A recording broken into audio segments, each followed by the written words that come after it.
अस्सलामुअलैकुम नाज़रीन, आप देख रहे हैं प्रोग्राम अंदर की बात मुज़म्मिल सोहरवैदी के साथ। मैं हूँ आपकी मेज़बान इक़रार रियाज़। हमारे साथ मौजूद है मुज़म्मिल सोहरवैदी। अस्सलाम वालेकुम sir, welcome to the show. क्या हाल है आपका? वालेकुम सलाम, बिल्कुल ठीक, आप सुनाएँ कैसी तबीयत है? मैं ठीक हूँ, अल्लाह पाक का शुक्र है। सर, हमने ख़त-ओ-ख़तावत की तो काफ़ी बातें की हैं अपने प्रोग्राम्स में। आज एक दिलचस्प ख़त जो कि हाथ से लिखा गया है जेल से, शाह महमूद कुरैशी, यास्मीन साहिबा, इन सब की जानिब से, उस मुतालिक आपसे डिटेल्स जानना चाहूँगी। अंदर की बात क्या है? क्या तहरीर किया गया? हमारे नाज़रीन को बताइएगा। क्योंकि वो तो एक क्लैश है ना, जो मौजूदा क़यादत है, जो बाहर से लीड कर रही है और जो जेल में सीनियर क़यादत मौजूद है, उनके दरमियान एक तज़ाद सामने आया है उस ख़त को लेकर। क्या कहेंगे?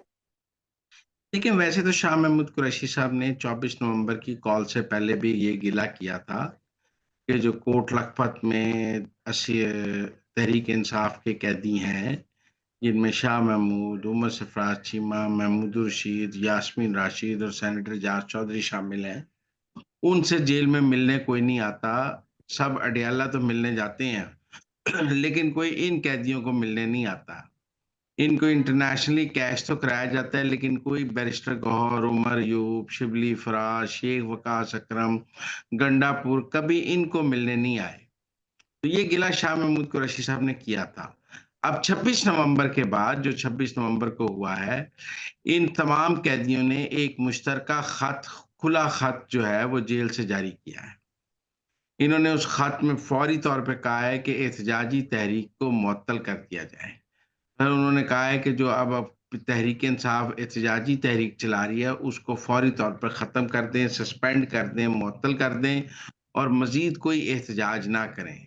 बाकी उन्होंने कहा है कि जो लोग मर गए हैं, उनके लिए फ़ातिहा ख़वानी करें, उनके ताज़ियती रेफ़रेंस करें, उनको करें, लेकिन उन्होंने कहा एहतजाजी तहरीक मुअत्तल कर दें, सस्पेंड कर दें और अब कोई एहतजाज ना करें। लेकिन आपको पता है जेल में कैदी की कौन सुनता है और इन लोगों ने अपना जो मुश्तरका खत जारी किया है अपने हाथ से लिखा हुआ, मुझे पता है उसको भी तहरीक-ए-इंसाफ में कोई अहमियत नहीं दी जाएगी। क्योंकि तो सर, तहरीक यहाँ पर आपसे एक सवाल करना चाहूँगी, जो उनकी जानिब से 27 नवंबर को खत लिखा गया था, तो क्या वो खत अडयाला जेल तक पहुँच पाया या रास्ते में ही कहीं रह गया, हज़फ कर दिया गया? अडयाला में तो इस वक़्त कोई भी नहीं पहुँच पा रहा, अडयाला की मुलाकातें बंद हैं, उस पर आगे बात कर लेंगे शो में। लेकिन मुझे नहीं लगता कि वो ख़त बुशरा बीबी तक भी पहुँच पाया है कि नहीं पाया। वो ख़त गंडापुर तक पहुँच पाया या नहीं पाया, वो ख़त बैरिस्टर गौहर तक पहुँचा है कि नहीं पहुँचा।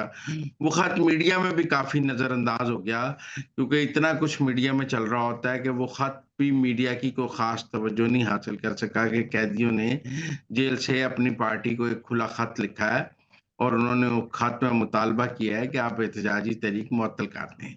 लेकिन ना बैरिस्टर गौहर ने उस खत पर बात की, ना उमर अयूब ने की, ना सलमान अकरम राजा ने की, कोई भी नहीं करता, ना बुशरा बीबी ने की।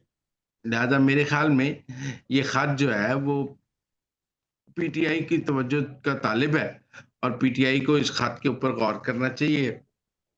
यहाँ तो कहना चाहिए कि ये जेल में बैठे जो लोग कह रहे हैं कि एहतजाजी तहरीक मुअत्तल कर दें, वो एस्टेब्लिशमेंट के एजेंट हैं। कह दें ये कि महमूद रशीद और यास्मीन राशिद और उमर सरफराज चीमा ने एस्टेब्लिशमेंट के इशारे पे खत लिखा है कि एहतजाजी तहरीक मुअत्तल कर दें। चलें आप शाह महमूद के बेटे को तो पहले ही कहते हैं कि उसने पैसे ले लिए हुए हैं, ज़ैन कुरैशी को, और कहते हैं शाह महमूद कुरैशी भी इमरान खान की जगह लेना चाहता है। लेकिन क्या ये राय आपकी एजाज चौधरी, यास्मीन राशिद, महमूद रशीद और उमर सरफराज चीमा के बारे में भी है कि जब वो आपको कह रहे हैं कि एहतजाजी तहरीक मुअत्तल कर दें, तो वो एस्टेब्लिशमेंट की ज़ुबान बोल रहे हैं? वो हुकूमत की ज़ुबान बोल रहे हैं? क्या वो जेल में थक गए हैं और वो इसलिए अब हुकूमत की सहूलतकारी कर रहे हैं? या वो तहरीक-ए-इंसाफ को एक संजीदा मशवरा दे रहे हैं कि इस तरह की सियासत का कोई फ़ायदा नहीं, बल्कि आपको नुकसान होगा? मेरे ख़्याल में तहरीक-ए-इंसाफ को इस ख़त पे तवज्जो देनी चाहिए और जेल से लिखे हुए कैदियों के ख़त पर उन कैदियों से जाके कम से कम मुलाकात करनी चाहिए और उनसे हर किस्म की बातचीत करनी चाहिए। बहरहाल ये जो ख़त है, ये हुकूमत के हक में है। इस बारे में तो कोई राय नहीं कि अगर एहतजाजी तहरीक मुअत्तल होती है या मुलतवी होती है तो इसका हुकूमत को फ़ायदा होगा। लेकिन ये तहरीक-ए-इंसाफ के भी हक में है। मैं समझता हूँ तहरीक-ए-इंसाफ को भी इससे बहुत फ़ायदा होगा और जिस बंद गली में तहरीक-ए-इंसाफ इस वक़्त है, वहाँ से निकलने का एक रास्ता यही है। सर, यहाँ पर आपसे एक सवाल भी करना चाहूँगी, जैसा कि हमने देखा है कि सनम जावेद हो गई, आलिया हमज़ा हो गई, ये सब तो सर रिहा हो चुके हैं। तो यास्मीन राशिद साहिबा, फिर उसके बाद शाह महमूद कुरैशी साहब, फिर इन सब के कब तक आसार हैं कि ये जेल से बाहर आ जाएँगे या अभी भी ये तहवील में ही रहेंगे? क्या वजूहात है? इस पर आप क्या कहेंगे?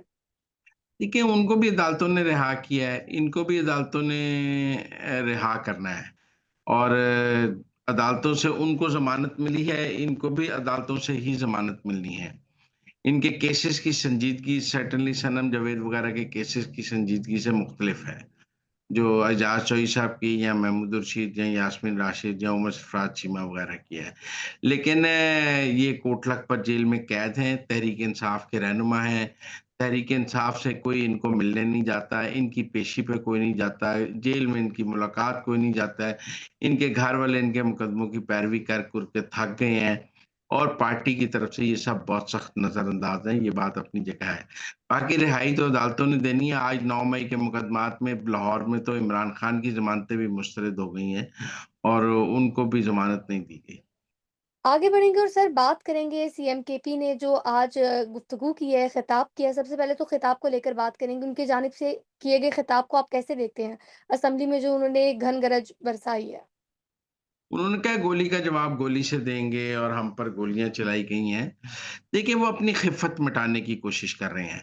वैसे तो केपी की जो पार्लिमानी पार्टी है, उसके अंदर दोबारा इस्लामाबाद की कॉल देने की बात हुई है। लेकिन साथ ये भी कहा गया है कि आपके कॉल पूरी तैयारी से दी जाए और पहले तैयारी नहीं थी। पहली कॉल के नतीजे में गंडापुर और बुशरा बीबी की सियासी साख मुकम्मल तौर पर तबाह हो गई है। और बुशरा बीबी अभी तक जो इल्म है वो बहुत गुस्से में है। आप देखें मिसाल यूसुफज़ई वाला वाक़या भी आप देखें कि उन्होंने एक जी। टीवी इंटरव्यू दिया जिसके बाद उनको डीनोटिफ़ाई कर दिया गया। अब मैं नहीं समझता कि गंडापुर ने बुशरा बीबी की मर्ज़ी के बगैर मिसाल यूसुफज़ई को डीनोटिफ़ाई किया है। बुशरा बीबी भी नाराज़, गंडापुर भी नाराज़। लेकिन अब तो तहरीक-ए-इंसाफ और बिलख़ुसूस गंडापुर और बुशरा बीबी की इज़्ज़त तो दोबारा इस्लामाबाद की कॉल देने में ही है। अगर वो दोबारा इस्लामाबाद की कॉल नहीं देते तो भगौड़े मशहूर हो जाएँगे, सियासी तौर पे बुज़दिल मशहूर हो जाएँगे। और ये मैं नहीं कह रहा, ये जो तहरीक-ए-इंसाफ के हामी हैं मतलब लो अरशाद भट्टी वग़ैरह और दीगर वो भी उन्हें बुज़दिल और डरपोक कह रहे हैं। तो अगर तेरे गंडापुर ने आज जो तकरीर की है वो उन्होंने अपनी खिफ़्फ़त मिटाई है, जो उनका भगौड़े का लेबल उनके साथ लगा है कि वो मौके से भाग जाते हैं, वो इन तकरीरों से धुल नहीं सकता। वो भगौड़ा ही रहेगा और बुशरा बीबी पे है कि उन्होंने गिरफ्तारी क्यों नहीं दी और वो डरपोक हो गई हैं। तो लिहाज़ा मेरा ये ख़्याल है कि उस ख़िफ़्फ़त को मिटाने का और जो दाग लग गया है गंडापुर और बुशरा बीबी पर, उसको मिटाने का उनके पास एक ही रास्ता है कि वो दोबारा इस्लामाबाद की कॉल दें। लेकिन क्या दोबारा इस्लामाबाद डी चौक की कॉल देंगे? मुझे नहीं लगता वो डी चौक की कॉल देंगे। आपको संजानी में जलसे-जुलसे की कॉल दी जा सकती है कि हम संजानी में जलसा कर रहे हैं और वहाँ पर खिताब-खतूब करें, लेकिन मुझे नहीं लगता कि वो डी चौक की कॉल दें। संजानी में जलसा करके वो अपनी पॉलिटिकल पोज़ीशन को क्लियर करने की कोशिश कर सकते हैं, जिसकी प्लानिंग भी की जा रही है। लेकिन मुझे नहीं लगता कि दोबारा डी चौक का हदफ करें। लेकिन अगर वो दोबारा डी चौक का ऐलान नहीं करते, तो संजानी में जलसा भी उनकी कमज़ोरी ही समझा जाएगा, सियासी कमज़ोरी समझा जाएगा। और समझा जाएगा कि नहीं, नहीं संजानी में तो नहीं ना, डी चौक पहुँचते तो बात थी। तो अब वो एक ऐसी सियासी बंदगली में है कि एक तरफ उनका कारकुन उनको भगौड़ा कह रहा है, उनके कारकुन उनके खिलाफ हैं और दूसरी तरफ वो उस कारकुन को सैटिस्फाई करने के लिए कुछ करना चाहते हैं, लेकिन करने की कीमत बहुत ज़्यादा है। सर इसी मुतालिक आगे बढ़ते हुए बात करेंगे कि जिरगा हुआ, फिर सीएम केपी ने उसमें शिरकत की कोहाट में और फिर पारा चुनार खुसूसी और कुरम का ज़िक्र किया गया। अमन पर बात की गई। दहशतगर्दों से आने हाथों से निपटा जाएगा। इस मुतालिक आप क्या कहेंगे? उन्होंने मा देखिए एक तो वो ना तो पाराचनार गए हैं, ना कुरम गए हैं, गंडापुर। वो कोहाट गए हैं और जी। कोहाट जो है वो कुरम से 200 किलोमीटर दूर है। मतलब जहाँ पाराचनार में लड़ाई हो रही है और कुरम का हेडक्वार्टर है पाराचनार, वो कुरम से 200 किलोमीटर दूर कोहाट में उन्होंने जिरगे से खिताब किया है। वो कुरम और पाराचनार जाने की हिम्मत नहीं की गंडापुर ने। गंडापुर में इतनी ज़रूरत नहीं थी कि वो कुरम में चले जाते या पाराचनार जहाँ लड़ाई हो रही है वहाँ चले जाते। उन्होंने कुछ लोगों को कोहाट में बुलाया और वहाँ कोहाट में जिरगे का खिताब किया, लेकिन आज वहाँ पाराचनार में सीज़ फायर हो गया है। उस सीज़ फायर का क्रेडिट गंडापुर को नहीं दिया जा सकता क्योंकि गंडापुर के जरिए में सीज़ फायर नहीं हुआ। लेकिन गंडापुर ने वफाकी हुकूमत से एफसी की पलटून माँगी है कि वो पारा-चनार में लगाई जाए ताकि वहाँ अमन हो सके। अब एक तरफ तो केपी की असेंबली कहती है कि हमें फ़ौज की ज़रूरत नहीं है, एफसी की ज़रूरत नहीं है, हम उनके खिलाफ कोई अज़्म-इस्तेकाम ऑपरेशन की ज़रूरत नहीं है, हम खुद करेंगे। और आज अब पारा-चनार में 122 लोग मर गए हैं और 200 से ज़्यादा ज़ख्मी हैं। तो ना वज़ीर आला में पारा-चनार जाने की हिम्मत है और ना उनकी पुलिस वहाँ कुछ कर सकती है। आज 9-7 दिन बाद जो सीज़फायर हुआ है, वो एक हिस्ट्री है पारा-चनार की कि वहाँ लड़ाई 7-8 दिन चलती है, 200 बंदा मरता है, फिर एक सीज़फायर हो जाता है। पहले भी ऐसे हुआ है मुतअद्दिद दफ़ा, आज भी ऐसे हुआ है। इस सीज़फायर में गंडापुर का कोई कमाल नहीं, वो तो कुरम और पारा-चनार पहुँचे ही नहीं। सर आगे बढ़ेंगे और अब बात करेंगे जीएचक्यू को लेकर। तो ये कहा जा रहा है, अब बहुत ज़्यादा इस बात के चर्चे हो रहे हैं कि जो खान साहब हैं उनको अडयाला से जीएचक्यू मुंतकिल कर दिया है, 150 बंदा उन पर तैनात किया गया है और उनके खिलाफ साजिशें की जा रही हैं। इस बात को आप कैसे देखते हैं? इसमें कितनी सदाकत है? ये महज़ अफ़वाहें हैं। नहीं, अफ़वाहें हैं। मेरा नहीं देखिए, ये इमरान खान को जीएचक्यू क्यों मुंतकिल किया जाएगा? इमरान खान को अगर जीएचक्यू मुंतकिल तो कभी भी नहीं किया जाएगा। उन्हें मिलिट्री की तहवील में दिया जा सकता है, लेकिन उसके लिए भी उनको सेशन जज से वो चूँकि इस वक़्त जुडिशियल कस्टडी में है, बल्कि आजकल तो रिमांड में है, वो कानूनी तरीक़ेकार से होगा ना मिलिट्री के हवाले, तो उसके लिए तो उन्हें किसी अदालत में पेश किया जाएगा। ये तो नहीं हो सकता कि अडयाला से उन्हें छुप करके आकर फ़ौज ले जाए। ये तो एक जी। मज़ाक़-ख़ेज़ बात है कि जो उन्हें फ़ौज ले जाए और उनको मिलिट्री तहवील में ले लेके उनको मिलिट्री तहवील में लेने के लिए जो कानूनी तकाज़े हैं, वो पूरे किए जाएँगे, जो कि अभी नहीं है। इसका मतलब है वो अभी अडयाला में ही है और अडयाला में ही थाना न्यू टाउन का एक सब का थाना बना दिया गया है ताकि वो अपना रिमांड भी वहीं काट सकें और रिमांड के लिए भी उन्हें अडयाला से बाहर ना जाना पड़े। बाकी ये पीटीआई के आदिल राजा, कासिम सूरी वगैरह और सब ने शोर मचाया हुआ है कि खान को जीएचक्यू ले गए, 150 पुलिस वाले पै गए, फौजी पै गए। कोई कह रहा है उनको ज़हर दिया जा रहा है, कोई कह रहा है उनको मार दिया है, कोई कह रहा है आईएसआई और एमआई ने उनको मारने का पूरा प्लान बना लिया। ये सिर्फ़ एक कैंपेन है क्योंकि हुकूमत 26 नवंबर के बाद इमरान खान को किसी से मिलने नहीं दे रही। और इमरान खान की मुलाकात पर पाबंदी है, ये वैसी पाबंदी है जो 26वीं आईनी तरमीम की मंज़ूरी के वक़्त लगाई गई और जब तक 26वीं आईनी तरमीम ना मंज़ूर हुई, खान से मुलाकातें बंद रहीं। अब सूरत-ए-हाल ये है कि खान से मिलने के लिए ना बैरिस्टर गौहर जा रहा है, ना उमर अयूब जा रहा है, ना शिबली फराज जा रहा है, ना गंडापुर जा रहा है, ना बुशरा जा रही, ना हलीमा जा रही। सिर्फ़ फैसल चौधरी जो हैं, वो उन्हें मिलने के लिए रोज़ अदालत चले जाते हैं और शाम को जेल के बाहर खड़े होके वापस आ जाते हैं। ना जुमेरात को उनकी फैमिली का दिन होता है मिलने का, ना हलीमा पहुँची, ना उनकी कोई और बहन पहुँची, ना बुशरा पहुँची, ना गंडापुर पहुँचा, ना बैरिस्टर गौहर पहुँचा। टेक्निकली खान से मिलने के लिए कोई भी नहीं गया 26 नवंबर के बाद। हाँ, फैसल चौधरी रोज़ ज़रूर जाते हैं और उनकी मुलाकात की इजाज़त नहीं मिलती है। मेरे ख़्याल में गवर्नमेंट को मुलाकात करा देनी चाहिए फैसल चौधरी की। फैसल चौधरी की मुलाकात से क्या फ़र्क पड़ता है?